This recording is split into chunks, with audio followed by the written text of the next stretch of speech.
नमस्कार, मैं संतोष सिंह और आज हम जिस विषय पर चर्चा करने जा रहे हैं, देखिए क्यों नेता सब चुनाव कराने से भागता है। One nation and one election, ये इसको जरा समझिए।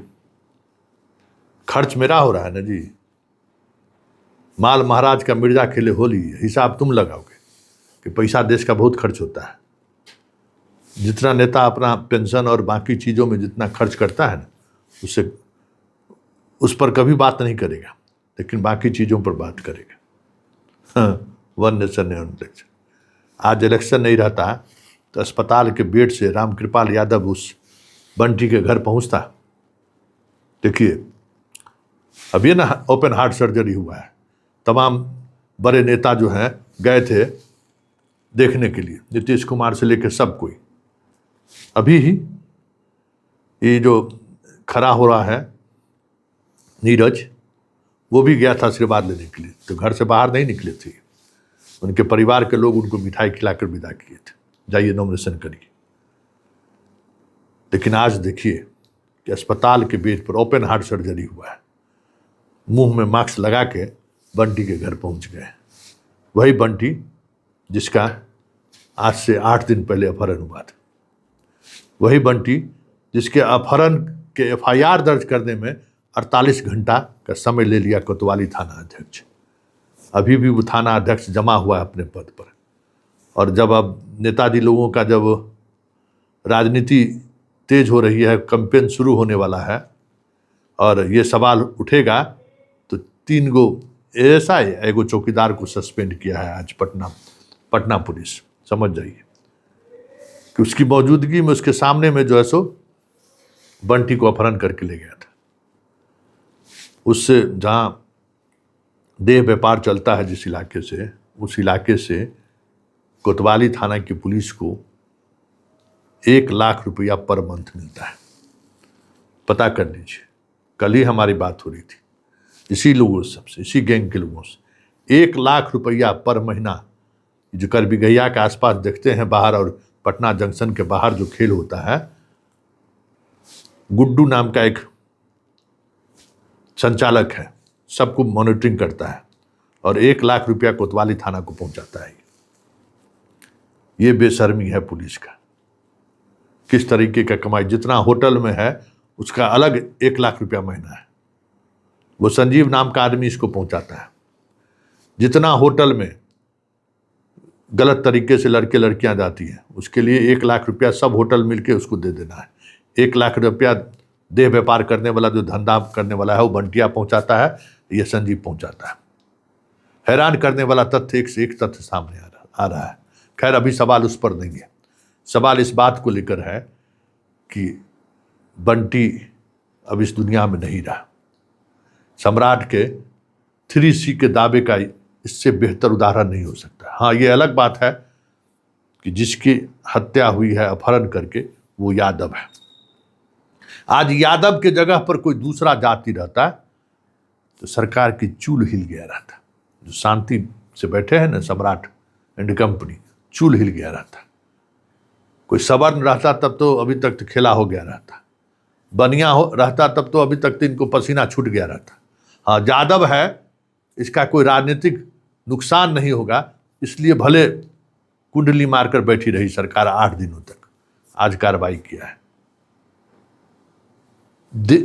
पहली घटना है बिहार की जिसके अपराधी सीसीटीवी फुटेज में कैद हो गए। हालांकि ये पहली घटना नहीं है, लालू यादव के जमाने में खूब होता था कि एफआईआर दर्ज करने के लिए लोगों को सड़क पर उतरनी पड़ती थी। अब देख लीजिए ना, सड़क पर उतरना पड़ा लोगों को, तब एफआईआर दर्ज हुआ था 2 दिन बाद। अब समझ जाइए। और आज रामकृपाल मिलने आए हैं तो कह रहे हैं कि ये बर्दाश्त योग्य नहीं है, इसलिए कि चुनाव है, इसलिए कि यादव का जो 10% 20% वोट मिल जाता है, वो वोट बीजेपी के साथ बना रहे, इसलिए अस्पताल के बेड से रामकृपाल पहुंच गया। सुनिए क्या कह रहे हैं रामकृपाल। क्या कहेंगे?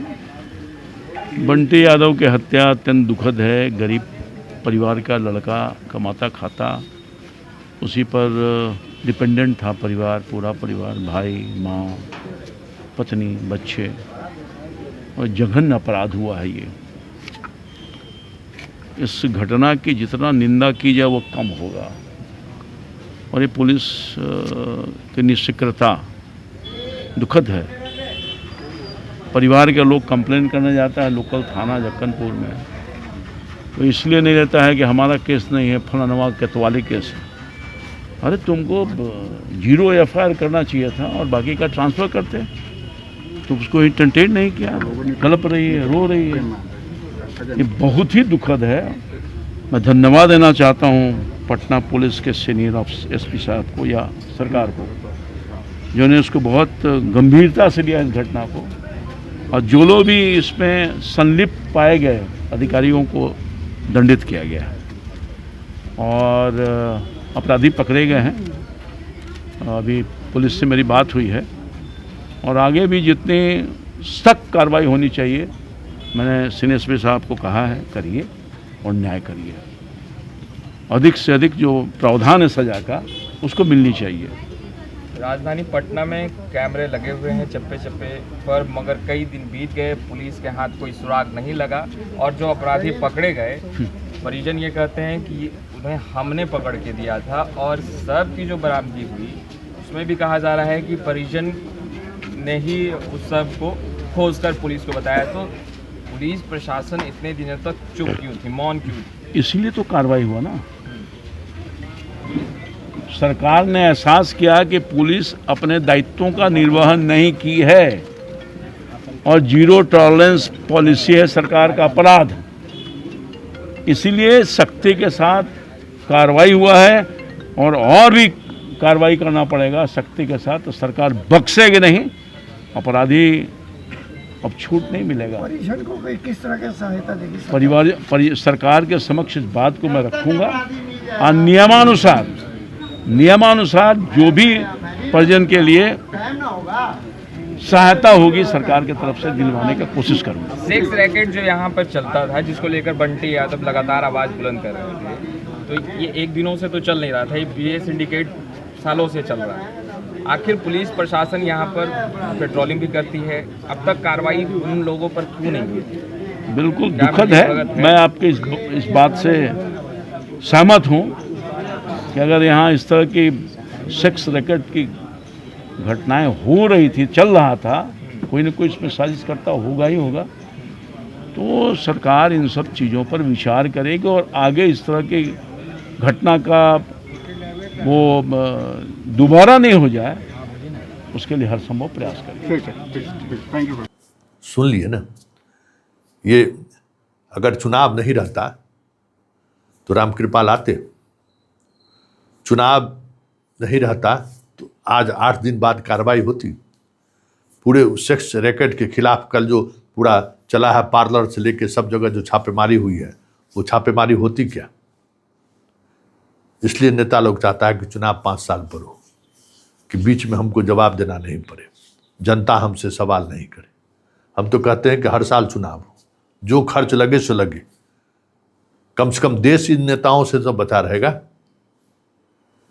जितना खर्च लगे करिए, लेकिन हर वर्ष चुनाव कराइए, क्योंकि 5 साल पर अगर चुनाव होगा ना तो जनता को तो पीस के रगड़ के ये लोग जो है सो वो हाल करेगा, वो हसर करेगा कि जनता सपने में भी नहीं सोच सकता। खैर अभी तो शुरुआत हुआ है। दिन के शुरुआत के साथ रामकृपाल पहुंच गए हैं अस्पताल के बेड से वहाँ। अब देखिए चुनाव तक क्या क्या होता है। वो बंटी तो चला गया इस दुनिया से, और उसको जो सज़ा मिली वो सज़ा क्यों मिली? उस इलाके के सेक्स रैकेट का जो धंधा चल रहा था उसका उसने विरोध किया, उसकी सज़ा उसको मिली। और पुलिस, क्योंकि भाई मंथली पैसा लेता है, क्यों एक्शन लेगा? और उल्टे उस तरीके के रैकेट चलाने वाले को कह भी दिया कि देखो बंटिया दिन में 3 बार पुलिस को कंप्लेन करता है कि क्या हो रहा है। कर दिया ठिकाने पर।